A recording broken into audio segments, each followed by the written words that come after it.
बस अध्यक्ष जी, यही कहकर मैं अपनी बात को खत्म पीएल करता हूं। पुनिया जी। आपका बहुत आभारी हूं कि आपने मुझे इस महत्वपूर्ण संकल्प पर बोलने का अवसर प्रदान किया। डॉक्टर भोला सिंह जी ने जो संकल्प रखा है बिहार को विशेष दर्जा देने के लिए, उसके पिछड़ेपन को दूर करने के लिए और विकास के रास्ते में तेजी से बढ़ने के लिए, मैं उसका पूरी तरह से समर्थन करता हूं। बिहार का गौरवशाली इतिहास रहा है, ये सभी हमारे पूर्व वक्ताओं ने इसके बारे में उल्लेख किया। बिहार एक पिछड़ा प्रदेश है और अक्सर ये आरोप लगाया जाता रहा है कि हिंदुस्तान में जो ग्रोथ रेट है उसको पीछे धकेलने में बिहार, उत्तर प्रदेश और कुछ पिछड़े प्रदेश हैं, उनकी वजह से ग्रोथ रेट ज़्यादा नहीं हुआ है।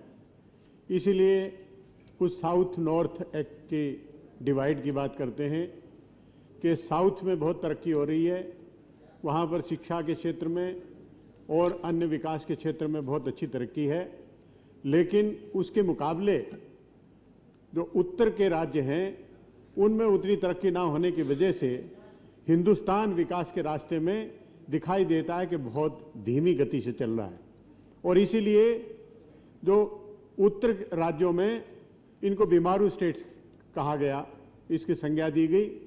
इसमें बिहार सम्मिलित है, इसमें मध्य प्रदेश है, राजस्थान है, उत्तर प्रदेश है। इन राज्यों को कहा गया कि ये धीमी गति से विकास यहाँ पर हो रहा है, इसको आगे बढ़ाने के लिए बहुत आवश्यकता है। अगर ये मुख्य राज्य पूरे हिंदुस्तान भर का मुख्य भाग अगर आगे विकास नहीं करता है, प्रगति के रास्ते पर नहीं बढ़ता है, तो हिंदुस्तान आगे नहीं बढ़ सकता। इसलिए जरूरी है, अगर राष्ट्र गौरवशाली एक इतिहास बनाना चाहता है, पूरी दुनिया में नाम कमाना चाहता है, तो इन सब राज्यों को भी बाकी राज्यों के साथ विकास में आगे बढ़ना पड़ेगा। बताया गया कि 10 करोड़ की आबादी है। 2001 की आबादी के हिसाब से, सेंसस के हिसाब से 8 करोड़ 30 लाख है और इसमें अनुसूचित जाति की जनसंख्या 15.7% है। जो गरीबी की रेखा, जो जैसे बताया गया कि पिछड़ा हुआ है, तो गरीबी की जो आंकड़े हैं 1 करोड़ 60 लाख 40,990, ये टेंटेटिव फिगर है जो कि अराइव किया गया। और अगर ये मान लिया जाए कि एक परिवार में 5 सदस्य होते हैं, ये फैमिलीज हैं, 1 करोड़ 60 लाख फैमिलीज हैं, अगर 5 सदस्य औसत मान लिया जाए एक परिवार में, तो 8 करोड़ की जनसंख्या गरीबी की रेखा के नीचे है। तो 10 करोड़ की आबादी में 8 करोड़ अगर गरीब हैं, तो आप अंदाज लगा सकते हैं कि ये प्रदेश बहुत पिछड़ा है और इसको विशेष सहायता देने की आवश्यकता है, विशेष इसको दर्जा देने की आवश्यकता है, इसको विकास के रास्ते में आगे बढ़ने की बहुत आवश्यकता है। कंपैरेटिव हमारे आदरणीय रघुवंश बाबू जी ने जैसे बताया कि हमारी सड़कें 12वां हिस्सा पूरे हिंदुस्तान भर का होना चाहिए आबादी के हिसाब से।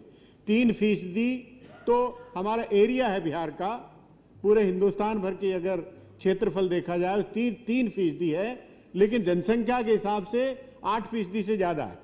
तो 12वां हिस्सा है, लेकिन 12वें हिस्से के बराबर जो हमारी रूरल रोड्स हैं वो 81,655 किलोमीटर है मात्र। नेशनल हाईवे 3,629 किलोमीटर है। स्टेट हाईवे 3,232 किलोमीटर है। मेजर डिस्ट्रिक्ट रोड केवल 7,114 किलोमीटर है। तो ये विकास का अगर आईना है तो मैं समझता हूं हम सब हिंदुस्तानियों को संक्षिप्त कीजिए। हाँ बोलिए। शर्म आनी चाहिए। पानी पीने की व्यवस्था सब जगह नहीं है। एक आंकड़े के हिसाब से 3,863 अनुसूचित जाति की आबादी है, जिसमें 9 गैलन पानी भी एक दिन नहीं मिलता है। तो यहां पर भी विशेष एक ध्यान देने की आवश्यकता है। पीएचसी में 533 पीएचसी हैं, 8,858 सब सेंटर्स हैं और प्राइमरी स्कूल्स और सेकेंडरी स्कूल्स की अवेलेबिलिटी 10,000 पर केवल प्राइमरी स्कूल 5 है 10,000 की आबादी पर। अगर ये मान लिया जाए कि 10,000 में एक परिवार में 5 व्यक्ति होते हैं और एक परिवार तो 2,000 परिवार हुए और हर परिवार में 2 बच्चे प्राइमरी स्कूल में अगर जाते हैं तो 4,000 बच्चों के लिए 200 के एवरेज को अगर देख लिया जाए तो 20 स्कूल अवश्य चाहिए, लेकिन उसके मुकाबले है 5 स्कूल भी नहीं है। तो ये हमको देखना चाहिए। बहुत सी बातें बताई गई कि बिजली की अवेलेबिलिटी नहीं है, सड़कें खराब हैं, जो हमारी प्राकृतिक संपदा है वो झारखंड में चली गई। बिहार एक पिछड़ा हुआ क्षेत्र रह गया, उसमें कोई साधन नहीं है, कोई डायरेक्ट इन्वेस्टमेंट नहीं है, पब्लिक सेक्टर का इन्वेस्टमेंट नहीं, सेंट्रल पब्लिक सेक्टर या स्टेट पब्लिक सेक्टर का, जिसकी वजह से औसत आय 11,000 रुपया बताया गया और चंडीगढ़ की 80,000 रुपया, औसत अगर लगाया जाए तो 44,000 रुपया। उसके मुकाबले हमारे बिहार का सिर्फ 11,000 है। तो उसको देखा जाए तो मैं मात्र सभी पहलुओं पे आपने प्रकाश डाला। मैं शिक्षा के बारे में विशेष रूप से कहना चाहूंगा, बगैर शिक्षा के कोई विकास संभव नहीं, बगैर शिक्षा के कोई विकास संभव नहीं है। यहाँ अगर देखा जाए पूरे हिंदुस्तान भर का एवरेज जो 2001 के हिसाब से है 65.4% साक्षरता हमारा रेट है, लेकिन बिहार में क्या है सिर्फ 47%। आप समाप्त करिए अर्जुन रॉय जी। महिलाओं में साक्षरता पूरे हिंदुस्तान भर में 54.2 है, लेकिन बिहार में 38.1 है। कितना फर्क है। और पुरुषों में 75 लगभग 76%। आपने बहुत अच्छे आंकड़े दिए, आप संक्षिप्त 76% है। और यहाँ पर और दूसरा मैं बताना चाहूंगा कि बिहार में 20% भी साक्षरता नहीं है। ऐसे 6 जिले हैं और उन 6 जिलों में त्योहार उसमें सबसे कम शेड्यूल्ड कास्ट के रेट साक्षरता है जो 16.9 है। और विशेष रूप से कि वहां पर कोई रेजिडेंशियल स्कूल नहीं है, विशेष रूप से वहां पर कोई विशेष योजना भी नहीं है। और मैं ये भी बताना चाहूंगा कि बिहार में 8 जनपद ऐसे हैं जिसमें शेड्यूल्ड कास्ट की महिला साक्षरता 10% से भी कम है, जिसमें सबसे कम सुपौल 7.5% है और इसमें लिटरेसी रेट 7.5 है और कोई रेजिडेंशियल स्कूल नहीं है और ना ही कोई इसमें कोई व्यवस्था अलग से व्यवस्था। ठीक है, हो गया। मैं एक बात और बताना चाहूंगा कि हम अगर आर्थिक क्षेत्रीय असंतुलन खत्म करने की बात करते हैं तो समाज में भी विभिन्न वर्गों में जो असंतुलन है उसकी तरफ भी ध्यान देना चाहिए।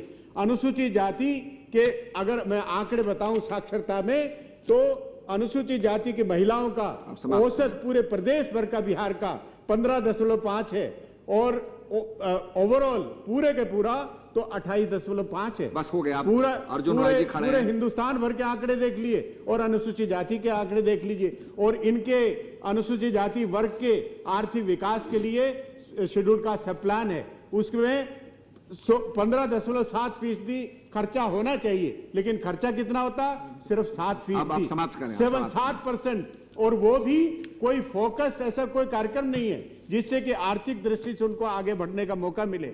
मैं समझता हूं कि बातें तो मुझे बहुत करनी थी, आपके पास समय कम है। मैं आपका बहुत आभारी हूं कि आपने मुझे समय दिया और इस संकल्प को डॉक्टर भोला सिंह जी ने जो संकल्प रखा है उस विशेष दर्जा देने के लिए बिहार को, उसका मैं समर्थन बोले अर्जुन रॉय जी। सभापति जी।